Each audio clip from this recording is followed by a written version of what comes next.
গাছ কথা বলে, প্রকৃতি ও বাগানির সাথে কথা বলে। শীত, গ্রীষ্ম, বর্ষা প্রকৃতিতে যেমন করে নিত্য নতুনভাবে সাজে, তেমনি বাগানির সঠিক পরিচর্যায় গাছ সতেজ থেকে বলে, আমি ভালো আছি। একটু অযত্নে নেতিয়ে পড়ে, তখন গাছ নিজেই বুঝিয়ে দেয় তার একটু যত্নের প্রয়োজন।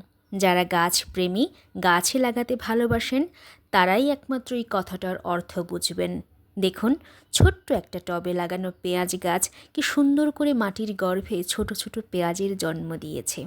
পেঁয়াজ কতটুকু বড় হবে, কয়টা পেঁয়াজ হবে, এটা বড় ব্যাপার না।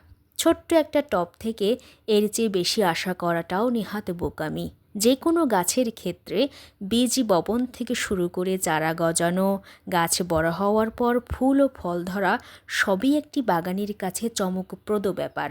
মন ও মস্তিষ্কে আলোড়ন জাগানো একটা উৎসাহ। সুতরাং আপনার সারাদিনের ব্যস্ততা থেকে একটু সময় বের করে একটা হলেও গাছ লাগান। দেখবেন গাছের সতেজতায় আপনার মনটাও ঝলমলে থাকবে।